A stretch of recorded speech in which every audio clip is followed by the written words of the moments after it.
ప్రభునందు మాకు అత్యంత ప్రియులైన దేవుని ప్రజలందరికీ ఈ ఉదయకాల సమయంలో యేసుక్రీస్తు వారి అత్యంత శుభప్రదమైన శ్రేష్టమైన పూజింపదగిన నామం పేరిట శుభాలు తెలియజేస్తున్నాను.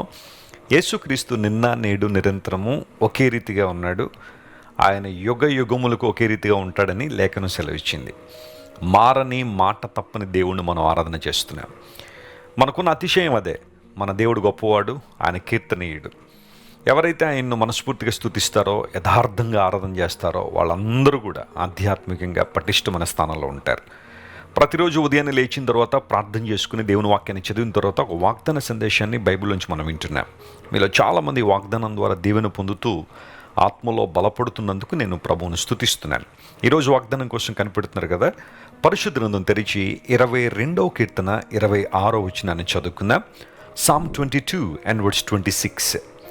దీనులు భోజనము చేసి తృప్తి పొందెదరు, యెహోవాను వెదకువారు ఆయనను స్తుతించెదరు. మీ హృదయములు తెప్పరిల్లి నిత్యము బ్రతుకును. మీ హృదయములు తెప్పరిల్లి నిత్యము బ్రతుకును అనే మాట చాలా అద్భుతమైన మాట. 22వ కీర్తనను మెస్సయానిక్ సామ్ అంటారు. ఎందుకోసం అంటే యేసుక్రీస్తు ప్రభువును గురించిన ప్రవచనాలు కొన్ని దీనిలో మనకు కనబడతాయి. యేసు ప్రభు జీవితం ప్రవచనానుసారమైన జీవితం. అకస్మాత్తుగా నీ లోకానికి వచ్చి వెళ్ళిపోలేదు. ఆయన గురించిన ప్రవచనాలు ఎన్నో పాత నిబంధన లేఖనాల్లో మనం చూస్తాం. ప్రపంచంలో ఏ వ్యక్తి గురించి కూడా ఇన్ని ప్రవచనాలు లేవు. ఇన్ని ప్రవచనాలు నెరవేర్చుకోలేదు ఏ ఒక్కరు కూడా. యేసుక్రీస్తు ప్రభు జీవితాన్ని గురించిన ప్రవచనాలు స్పష్టంగా పాత నిబంధన గ్రంథంలో మనం చూస్తాం. అందును బట్టి 22వ కీర్తన మెస్సయానిక్ సామ్ అంటారు. అయితే ఇప్పుడు మనం చదివిన వాక్య భాగంలో దీనులు భోజనము చేసి తృప్తి పొందెదరు. ఆత్మలో దీనత్వం కలిగినవాడు. దీనత్వం అంటే చిరిగిపోయిన బట్టలు వేసుకున్నవారని కాదు, కానీ దీనత్వం అంటే దేవుని మీద ఆధారపడడం. ప్రతి చిన్న విషయానికి కూడా దేవుని మీద ఆనుకోవడం, ఆధారపడడం. ఒక చంటి బిడ్డ తన తల్లి ఒడిలో ఎలా ఆనుకుంటుందో లేదా ఆనుకుంటాడో, అలాగే దేవుని బిడ్డలు కూడా ప్రభువు మీద అలా ఆనుకున్న వారంగా ఉండాలి. సమస్తానికి ఆధారం ఆయనే, జీవాధారకుడు ఆయన, మన పోషకుడు ఆయన. అలాంటి దీనత్వం మనలో ఉన్నప్పుడు మనం భోజనము చేసి తృప్తి పొందుతామని. నేను కేవలం భౌతిక సంబంధం భోజనం గురించి నేను మాట్లాడడం లేదు. అఫ్ కోర్స్ దేవుడు మనకు తినడానికి ఆహారాన్ని, కట్టుకోవడానికి వస్త్రాన్ని దేవుడు మనకి ఇస్తున్నాడు. అన్న వస్త్రములు కలిగిన వారమే తృప్తి కలిగి ఉందు అని పౌలు భక్తుడు అన్నట్టుగా దేవుడు మనకు దయచేవాడు. అయితే దీనత్వం కలిగిన వాడు ఆధ్యాత్మికమైన తృప్తి కలిగి ఉంటారు. మేలుతో దేవుడు వారిని తృప్తిపరుస్తాడని బైబిల్లో రాయబడి. మన సోల్ సాటిస్ఫై అవ్వాలి అంటే హంబుల్నెస్తో మనం ఉన్నప్పుడు, హ్యూమిలిటీతో మనం ఉన్నప్పుడు దేవుడు మనల్ని సాటిస్ఫై చేస్తాడు. ఆయన మీద ఆనుకుని వరంగా మనం ఉన్నప్పుడు ఎంత తృప్తిని ప్రభువు మనకిస్తాడు. ప్రపంచంలో చాలామందికి ఈ రోజున లేనిదంటూ ఏదైనా ఉంది అంటే అది తృప్తే. కంటెంట్మెంట్ లేదు, సాటిస్ఫాక్షన్ లేదు. దురాశలు, భోగముల మీద ఆశలు, దురుద్దేశాలు ఎక్కువగా పెరిగిపోవడం ద్వారా కదా ప్రపంచంలో ఉన్న సమస్యలు, ఇబ్బందులు వస్తూ ఉన్నాయి. అయితే దేవుడు తన ప్రజలకు తృప్తినిస్తాడు. ఏమున్నా లేకపోయినా ప్రభువు నాతో ఉన్నాడు, ఆయనను నడిపిస్తారు, ఆయన ఉంటే నాకు చాలు. జీవాధిపతి అనే క్రీస్తును సంపాదించుకోవడం కన్నా అత్యుత్తమైన సంపాదన మరొకటి లేదు అన్న అనుభవంలోనికి దేవుడు మనల్ని నడిపిస్తాడు. జీవాహారము నేనే అని వాగ్దానం చేసిన దేవుడు మన ఆధ్యాత్మిక జీవితాలకు కావలసిన పౌష్టికాహారాన్ని అనుదినము కూడా తన లేఖనాల ద్వారా, తన స్వరాన్ని వినిపింపచేయడం ద్వారా దేవుడు మనకు దయచేస్తున్నాడు. యెహోవాను వెదకువారు ఆయన స్తుతిస్తారు. ఎందుకు స్తుతిస్తారు? వెదికేవారంటే వెదికే ప్రతి ఒక్కడు కూడా కనుగొంటాడు కాబట్టి. ఆమేన్. అడుగుడి మీకు ఇవ్వబడును, వెదకుడి మీకు దొరుకును అనే మాట. Seek and you will find it. దేవుని చిత్తాన్ని, ఆయన ప్రసన్నతను, ఆయన వెలుగును, ఆయన మహిమను, ఆయన నడిపింపును వెదికే ప్రతి ఒక్కడు కూడా ఖచ్చితంగా దేవుని స్తుతించే అనుభవం దగ్గరికి వస్తాడు. ఆ సందర్భాల్లో మీకు చెబుతున్నాను, దేవుడు ఎంత గొప్పవాడంటే నీవు చేస్తున్న ప్రార్థనలను దేవుడు స్తుతిగా మార్చే దేవుడు ఆయన. God can turn your prayers into praises. ఈ మాట మీద నువ్వు నమ్మకం ఉంచగలిగితే ఆధ్యాత్మిక జీవితంలో చాలా చాలా ఆశీర్వాదం పొందుతావు. నీవు చేస్తున్న ప్రార్థనలుగానే ఉంచేడు ఆయన, వాటికి జవాబును దయచేసే దేవుడు. జార్జ్ ముల్లర్ అని ఇంగ్లాండ్ దేశంలో అద్భుతమైన సేవ చేసిన దైవజనుడు తన జీవితకాలంలో తను చేసిన ప్రార్థనలన్నీ కూడా ఒక పుస్తకంలో ఒకవైపున రాసుకున్నాడట. ఆ తర్వాత దేవుడు వాటికి ఇచ్చిన సమాధానాలను వాటికి ఎదురుగా రాస్తుండేవాడు. అది బహుశా కొన్ని వారాలు కావచ్చు, నెలలు కావచ్చు. దేవుడు ఇచ్చిన సమాధానాలు ఏవైతే ఉన్నాయో వాటిని రాస్తున్నప్పుడు ఆయన చనిపోయేసరికి ఆ డైరీని చెక్ చేస్తే ప్రతి ప్రార్థనకు జవాబు పొందుకున్నట్టుగా దానిలో రాశాడు. ఎస్, మన దేవుడు ప్రార్థన ఆలకించేవాడు. ఎప్పుడూ కృంగిపోవద్దు, ఎప్పుడూ అధైర్యపడద్దు.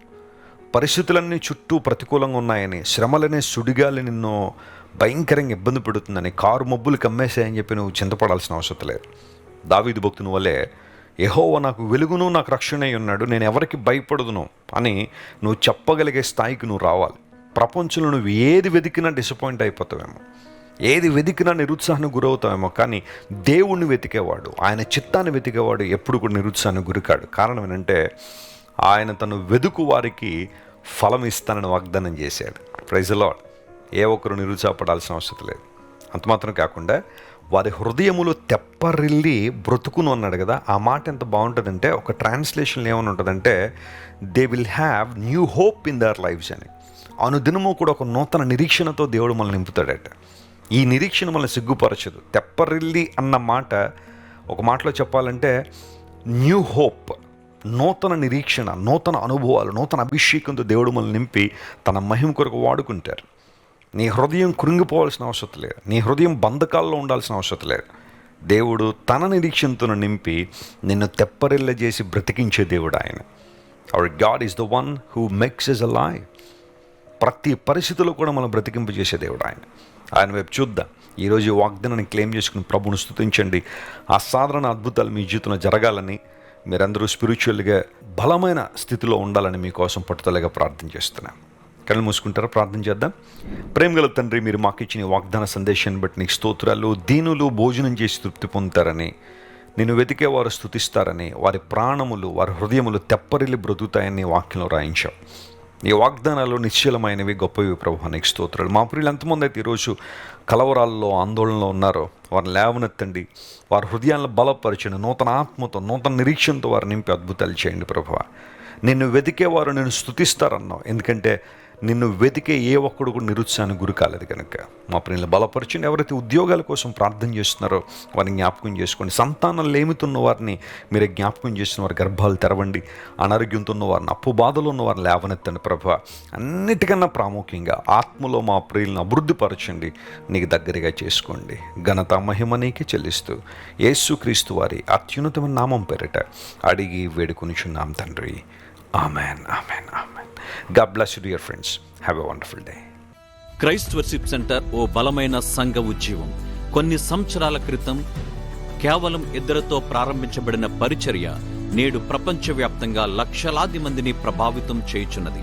రాజమండ్రి, సికింద్రాబాద్, బెంగళూరు, నెల్లూరు, దుబాయ్, బెహ్రైన్, కరీంనగర్, విశాఖపట్నం, గద్వాల్, కొవ్వూరు, మలకపల్లి, శ్రీలంక, భూటాన్, అడ్డతీగల, పాలమూరు, ఒంగోలు, బళ్ళారి, కోరుకొండ, పోతవరం, నల్లజర్ల, వెంకటరామయ్యగూడెం, మచిలీపట్నం, ఇందిరానగర్లతో పాటు అనేక గ్రామాల్లో క్రైస్ట్ వర్షిప్ సెంటర్ ఆరాధనలు జరుగుచున్నవి.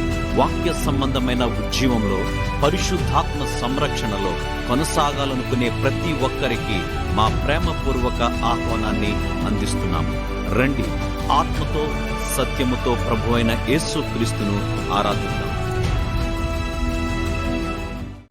మీరు ఇంతవరకు విన్న దైవ సందేశం మరియు దేవుని సేవకులు చేసిన ప్రార్థన మీకు ఆశీర్వాదకరముగా ఉన్నదని విశ్వసించుచున్నాము. ఈ సందేశాన్ని మీ స్నేహితులకు, బంధువులకు షేర్ చేయండి. మీకు ఏదైనా ప్రార్థన అవసరత ఉన్నచో మా ఫోన్ నంబర్లకు కాల్ చేయండి.